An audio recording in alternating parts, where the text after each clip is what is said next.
Qu'est-ce que c'est la salat, la prière pour vous, et qu'est-ce que ça représente pour vous? Oui. La prière, c'est une obligation de Dieu et c'est un lien qui nous unit à lui directement. L'imam Yassine Patel enseigne à l'école coranique, la Médersa de Saint-Joseph. Ici, on apprend aux enfants à lire le Coran et à prier.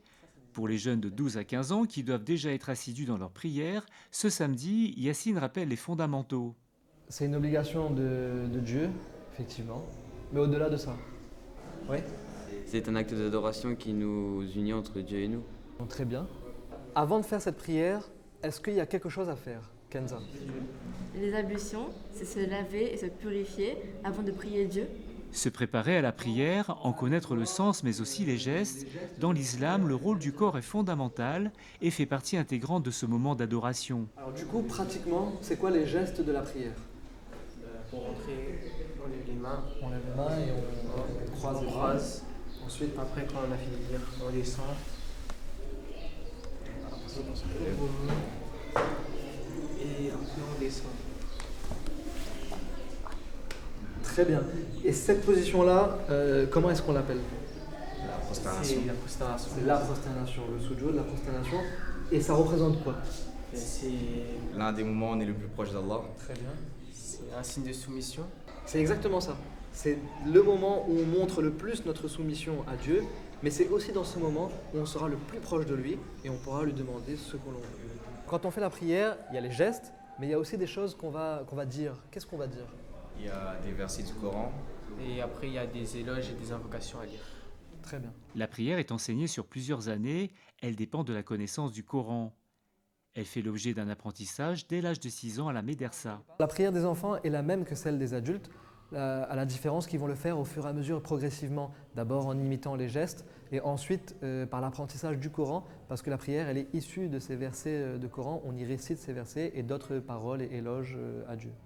On va enseigner et faire connaître Dieu, faire aimer Dieu et ça va aussi, parmi tous les bienfaits qu'il y a, apporter une amélioration de soi et on va dire, si on peut dire comme ça, une endurance spirituelle.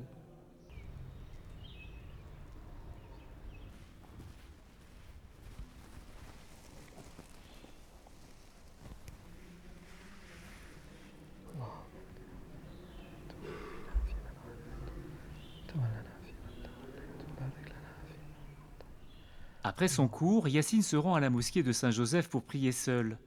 En plus des 5 prières rituelles, il existe une autre forme de prière dans l'islam, les douas, invocations en arabe qui permettent aux fidèles de faire leurs demandes personnelles à Dieu.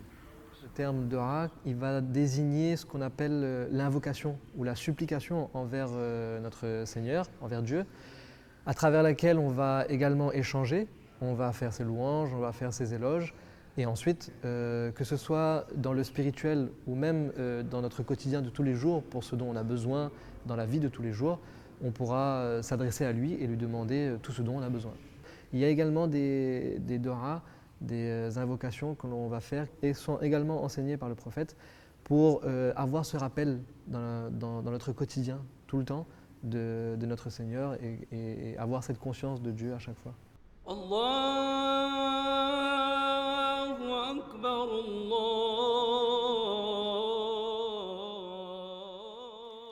Dans la plupart des mosquées réunionnaises, les fidèles viennent prier individuellement ou en communauté. Pour appeler aux prières obligatoires, le muezzin récite l'adhan, l'appel à la prière, au moins 3 fois par jour à la mosquée de Saint-Joseph. L'appel à la prière, ce sera la manière d'indiquer aux fidèles que la prière justement sera faite en groupe et de permettre à chacun de se réunir à un même moment. Ce sont des éloges envers Dieu, proclamer son unicité et inviter les gens à donc accomplir cette obligation que Dieu a demandé de faire cette prière-là pour lui. Avant d'accéder à la salle de prière, les fidèles doivent faire leurs ablutions, une des obligations de l'islam. Les ablutions, c'est une partie intégrante de la prière. C'est la première étape parce que on va se purifier de corps et d'âme pour pouvoir se présenter devant notre Seigneur. Allahu Akbar.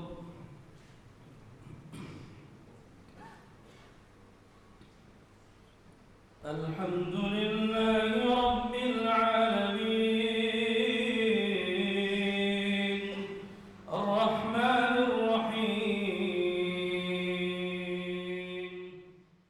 Dirigés vers la Mecque et guidés par l'imam, les fidèles vont prier à l'unisson pendant une vingtaine de minutes.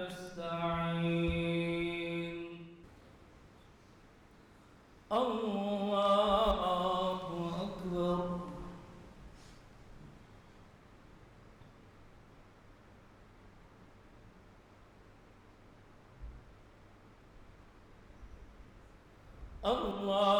Akbar. Allahu Akbar. Alors c'est vrai que lors de cette prière collective, on est tous côte à côte, sans différence sociale. C'est vraiment un sentiment d'union avec la communauté et l'essentiel c'est la relation avec le Créateur. Ça procure, moi personnellement, mais à tous les fidèles, un apaisement, une relaxation, une méditation. Il y aura donc ce lien social qui va être entretenu et ça va également créer une certaine solidarité les uns envers les autres. Comme on vient prier ensemble, côte à côte, épaule contre épaule, alignés sur une même ligne, ça ajoute quelque chose et ça augmente cette proximité-là et cette union des cœurs. La vie d'un musulman est rythmée par les 5 prières de la journée, qu'elles soient individuelles ou collectives. Elles permettent aux croyants de se souvenir au quotidien de la relation qu'il doit entretenir avec Dieu.